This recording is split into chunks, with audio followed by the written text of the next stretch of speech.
नमस्कार, मराठी जोडी चॅनलमध्ये तुमच्या सगळ्यांचं स्वागत आहे। आज आपण बनवणार आहोत मुलांसाठी पौष्टिक अशी प्रोटीन पावडर। तर चला मग बघूया त्यासाठी काय काय साहित्य लागतंय। प्रोटीन पावडर बनवण्यासाठी मी सगळ्यात पहिले इथे घेतलेला आहे मखाना, काजू, अक्रोड आणि बदाम। आता मी हे एक एक करून सगळं भाजून घेणार आहे।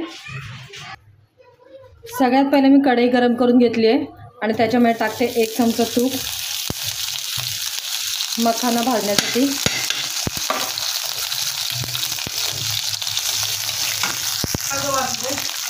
यात घातलंय मी मखाना टाकून मी गॅस बारीक करून घेतला आणि थोडं आता ह्याला चांगलं भाजून घेते।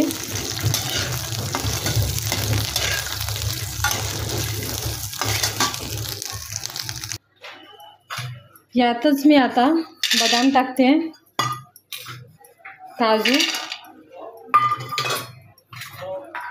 आणि अक्रोड आणि हे तिन्ही सुद्धा थोडेसे भाजून घेते। भाजून यासाठी घेते कारण ही पावडर जास्त दिवस टिकते, तर ते लवकरात लवकर खराब होऊ नये म्हणून।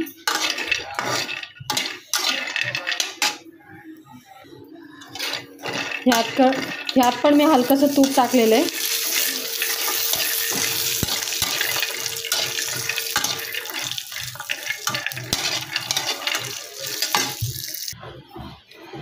हे बघा, मी इथे तुपात भाजलेला मखाना, काजू, बदाम आणि अक्रोड थोडं थंड करायला ठेवलेलं आहे। मखाना हा खूपच जास्त पौष्टिक असतो। बाकीचे सगळे पदार्थ पण खूप पौष्टिक आहेत, पण मखाना हा आपल्या हाईटसाठी पण चांगला असतो। हे सगळं आता थंड झाल्यावरती मी मिक्सरमधनं ह्याला बारीक वाटून घेणार आहे। ह्याची एकदम बारीक पावडर करून घेणार। तर ही बघा, आपण त्याची पावडर बनवून घेतलेली आहे। ही झाली आपली प्रोटीन पावडर तयार। ही तुम्ही मुलांना रोज दुधात टाकून देऊ शकता आणि त्याच्यामुळे खरंच खूपच चांगला फरक तुम्हाला मुलांमध्ये महिन्याभरातच दिसायला लागेल।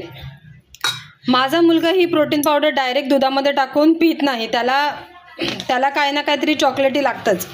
म्हणून मी त्याच्यासाठी काय केलेलं आहे, आपलं जे हॉर्लिक्स मिळतं त्या हॉर्लिक्स घेतलेले आहे आणि हॉर्लिक्समध्ये मी आता ही पावडर मिक्स करते, चांगली मिक्स करते आणि मग त्याला दुधात टाकून देते। थोडंसं कोमट दूध करून त्याच्यामध्ये टाकून देते, त्यामुळे ती अजून चांगली लागते। म्हणजे त्याचं दूध पण पिऊन होतं आणि प्रोटीन पावडरसुद्धा पोटात जाते। ही बघा, मी प्रोटीन पावडर हॉर्लिक्समध्ये आता मिक्स केलेली आहे। त्याला चांगलं मिक्स करून घेते, म्हणजे हे पूर्ण एकजीव होऊन जाईल। तुम्ही हिला डायरेक्टसुद्धा पिऊ शकता दुधात टाकून। ही बघा किती छान एकजीव झालेली आहे। आता फक्त ह्याला कोमट दूध करायचं आणि कोमट दुधामध्ये 1-1.5 चमचा आपण टाकून मुलांना प्यायला द्यायचं। खूप चांगलं असतं हे मुलांसाठी प्यायलेलं। तर मी आज बनवली प्रोटीन पावडरची रेसिपी तुम्हाला कशी वाटली ही मला नक्की कमेंट करून सांगा। थँक्यू।